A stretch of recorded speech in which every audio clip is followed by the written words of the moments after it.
It is an honour to stand here in this empty chamber to speak about the original purpose of this space, which was a chapel in the Church of England. The old chamber of the House of Commons, on which this space is modelled after the Great Fire of 1834, was St Stephen's Chapel, formerly a royal church, given by the heirs of Henry VIII to Parliament to serve as its debating chamber. And, Madam Deputy Speaker, your chair stands on the altar steps, and the table with the dispatch boxes is where the lectern stood. And I mention this because the link between this place and the Church of England isn't merely ceremonial. The prayers we say here at the start of every day aren't just a nod to tradition.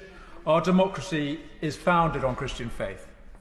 And indeed, this Parliament remains the law-giving power of the Church of England. We in this place have the responsibility to approve or disapprove the doctrine and the rules of the Church. And that is as it should be, because the Church of England is not some private club, just another eccentric denomination. The Church is the chaplain to the nation, and through the parish system, in which every square inch of England has its local church and its local priest, we are all members, we all belong, even if you never set foot in your church from one year to the next, even if you don't believe in its teachings, it is your church, and you are its member. And so when I speak of the Church of England today, I am not speaking about the internal politics of the Anglican sect. I speak of the common creed of our country, the official religion of the English and the British nation, and the institution which, older than the monarchy, much older than Parliament, is the institution that made this country. And it is no surprise that both the Church and the country itself are in a bad way. Divided internally, confused, badly led.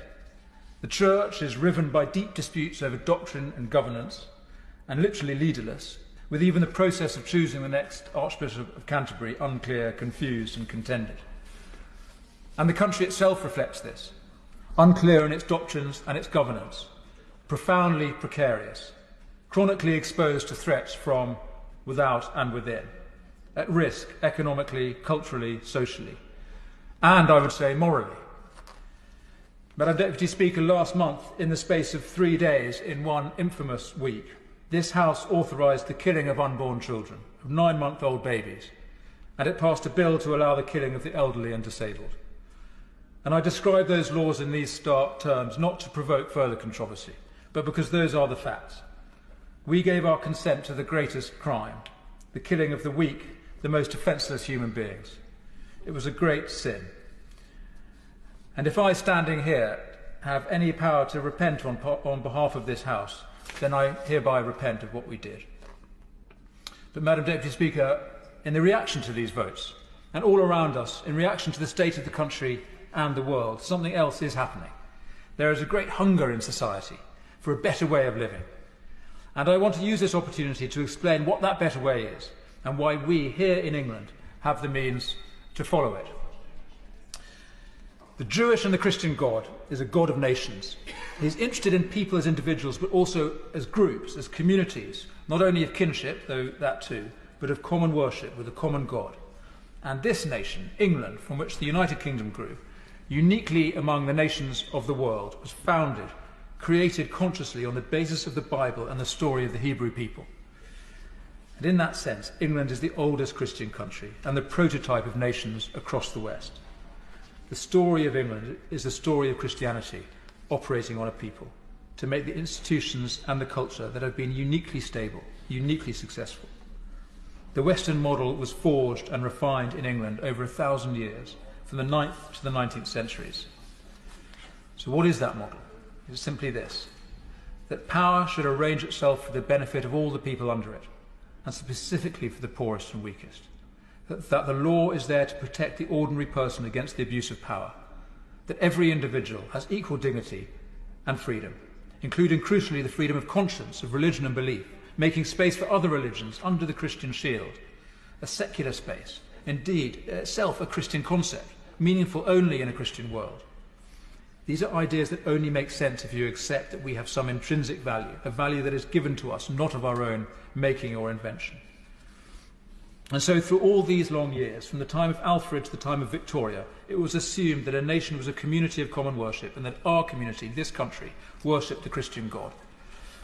Then in the 20th century, another idea arose, that it is possible for a country to be neutral about God, that the public space, the public square, was empty of any metaphysics, that the route to freedom lay through the desert of materialism and individual reason, no hell below us, above us only sky.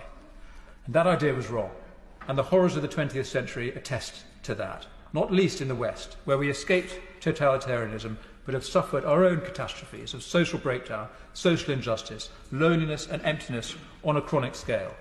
And now new threats, ugly and aggressive, are arising, because we have found that in the absence of the Christian God, we do not have pluralism and tolerance, everyone being nice to each other in a godless world. Because all politics is religious, and in abandoning one religion, we simply create a space for others to move into as dominant faiths. And there are two religions moving into the space that Christianity has been ejected from. One is Islam. And in a debate yesterday, I said how much I find myself in agreement on moral and social matters with Muslim colleagues here in Parliament. But as I've been saying, this is a Christian country, if it is a country at all, and I cannot be indifferent about the extent of the growth of Islam here in recent decades. But it's the other religion that worries me even more, and this other religion is a hybrid of old and new ideas, and it doesn't have a proper name, and I don't think woke does justice to its seriousness. It is a combination of ancient paganism and Christian heresies and the cult of modernism, all mashed up into a deeply mistaken, deeply dangerous ideology of power, hostile to the essential objects of our affections and our loyalties, which are families, communities and nations. And explicitly, most passionately, it is hostile to Christianity as the wellspring of the West. And this religion, unlike Islam, must simply be destroyed, at least as a public doctrine. It must be banished from public life, from schools and universities, from businesses and public services. It needs to be sent back to the fringes of eccentricity, like the modern Druids who invest Stonehenge in my constituency, with a theology that is mad but harmless, because its followers are so few, and no one serious takes them seriously. Now, we can no longer pretend, as they did in the 20th century, that we can be neutral or indifferent about God, that the public square is a godless desert. The fact is that the strong gods are back, and we have to choose which God to worship. And I suggest we worship the God who came in the weakest form, Jesus Christ. But this God is a jealous God. It's him or nothing. And we have to own our Christian story, or we have to repudiate it. And not to own it is to repudiate it. And to repudiate Christianity is not only to sever ourselves from our past, but it is to cut off the source of all the things that we value now and that we need in the future: freedom, tolerance, individual dignity and human rights. Without the Christian God, in whose teaching these things have their source, these are inventions, mere non-existent aspirations. To worship human rights is to worship fairies.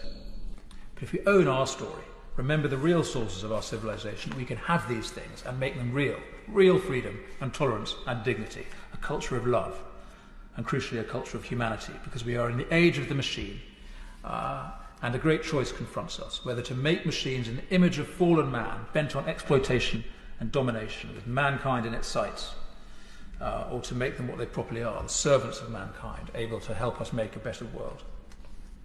So, Madam Deputy Speaker, to conclude, a wind is blowing and a storm is coming, and when it hits we are going to learn if our house is built on rock or on sand.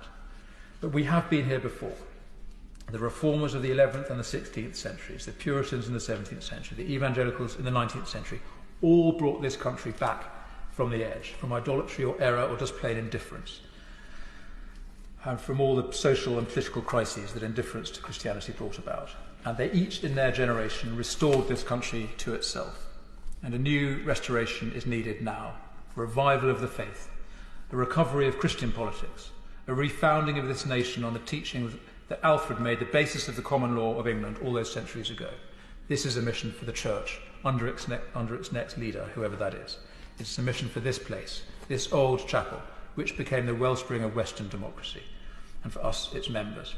And it's a mission for our whole country, the route to a prosperous modernity, founded on respect for human dignity, responsibility for the created world, and the worship of God.